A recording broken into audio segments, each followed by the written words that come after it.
மோடியை ராகுல் பேசியதற்கு அந்த பாராளுமன்றம் திணறுகிறது என்றால் மோடியையும் ராகுலையும் பேசுவதற்கு நாம் தமிழர் பிள்ளைகள் அந்த பாராளுமன்றத்திற்கு நுழைந்திருக்க வேண்டும். இன்னைக்கு மோடியை பேசுற ஒத்துக்கிறேன், நீ இன்னும் குறைச்சுதான் பேசியிருக்கிற, இன்னும் நிறைய பேசியிருக்கலாம் ஒத்துக்கிறேன். ஆனால் இதை பேசுகிற தகுதி ராகுல் காந்திக்கு இருக்கா?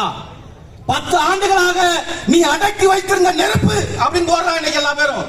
அப்படி என்றால் 2009க்கு பிறகு 14 ஆண்டுகளுக்கு மேல் நாங்கள் கட்டி வச்சிருக்கிற நெருப்பை நாங்க எப்ப அவுத்து விட? நடந்து முடிந்த பாராளுமன்ற தேர்தலில் 40 தொகுதிகளையும் நீங்கள் நாம் தமிழர் கட்சியை வென்றடைந்திருப்பீர்கள். ஆனால் இன்று மோடியையும் ராகுல் காந்தியையும் சேர்த்து வைத்து கேள்வி கேட்கக்கூடிய நிலையை பாராளுமன்றத்திலே நாம் தமிழர் கட்சியுடைய பிள்ளைகள் உருவாக்கி இருப்பாங்க.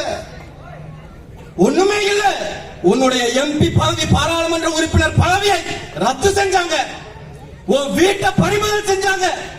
இதை தாண்டி உனக்கு என்ன நெருக்கடி நடந்துச்சு? ஆனால் அந்த கோபத்தின் வெளிப்பாடாக நீ பாராளுமன்றத்தில் இவ்வளவு கத்துனேனா 2009 வெப்ப குண்டுகளுக்கும் கொத்து குண்டுகளுக்கும் எம் இனத்தை பறிகொடுத்த நாங்கள் உன்னைய பேசுவதற்கான ஒரு களம் இருக்கு. ஒரு நாள் இந்த பாராளுமன்றத்திற்குள்ள நீ எப்படி 10 ஆண்டுகள் கழித்து உள்ள போறியோ அதுபோல நாம் தமிழர் கட்சியும் கட்சியினுடைய பிள்ளைகளும் புலி பிள்ளைகளும் அங்க ஒரு நாள் உள்ள போகும். அங்கே பிரபாகரன் பிள்ளைகள் உன்னை கேள்வி கேட்பார்கள். உங்களுடைய ஆட்சியிலே தான் எம் இன படுகொலை நடந்தது. வெப்ப குண்டுகளுக்கும் கொத்து குண்டுகளுக்கும் கற்பிணி பெண்களும் எங்கள் மழலையும் எங்கள் முதியோர்களும் எங்கள் அக்கா தங்கச்சியும் நாங்கள் காவு கொடுத்தோமே, எப்படியான செய்தீர்கள் என்று உன்னை கேள்வி கேட்கக்கூடிய நாளும் ஒரு நாள் வரும். இன்னைக்கு பேசுறான் மஹிமா மொய்த்ரா பயங்கரமா பேசிட்டாங்க. மஹிமா மொய்த்ரா என்னடா? எங்க அக்கா காளியம்மாள் அனுப்பியிருந்தேன்னா 100 மஹிமா மொய்த்ராவுக்கு சமம். என் தங்கை கார்த்தியை அனுப்பியிருந்தா 1000 மஹிமா மொய்த்ராவுக்கு சமம். நீ அனுப்பிட்டு பார்த்திருக்கணும். நீ இன்னைக்கு சந்திரபாபு நாயுடு நிதிஷ்குமாரும் சொல்ல போனால் இந்திய ஒன்றியத்திற்கு அவர்கள் துரோகம் செய்திருக்கிறார்கள்.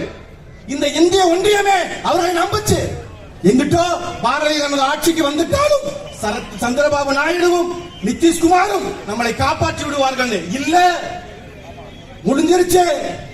சபாநாயகர் தேர்தல் தெரிஞ்சு போச்சு, அடக்கிட்டான், அடங்கி போயிட்டாங்க.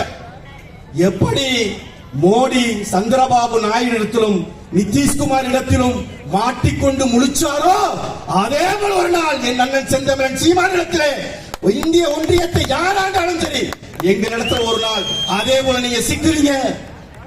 அதே போல எங்க அண்ணன் சீமான் இடத்துல சிக்குறீங்க. அன்றைக்கு உங்களை போல சோடை போகாமல் நாங்க கேட்போம். சபாநாயகரை கேட்போமா? இல்லை என்றால் ஐடி துறையை கொடு, கடலுக்குள்ள போய் மண்ணல்ற அந்த துறையை கொடு, அப்படிலாம் கேட்க மாட்டோம். வெளியுறவு கொள்கை மாற்றப்பட வேண்டும் என்றால் வெளியுறவு துறை வேண்டும். வெளியுறவு துறை கொடுத்தால் ஈழம் வளரும். அப்படிப்பட்ட டார்கெட் ஒரு நாள் இருக்கு.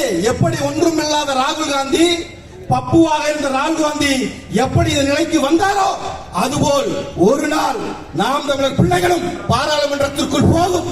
அத்தனை உறுப்பினர்களை கையில் வச்சிருக்கிற நாம் தமிழர் கட்சியும் அண்ணன் சீமானையும் ஒரு நாள் இந்திய ஒன்றியத்தை ஆளக்கூடியவர்கள் எவராக இருந்தாலும் மண்டிட்டு நிற்பார்கள். அன்று நாம் நம் இனத்தை வென்றெடுப்போம். இலக்கு ஒன்றுதான், இனத்தின் விடுதலை. நாம் தமிழர்.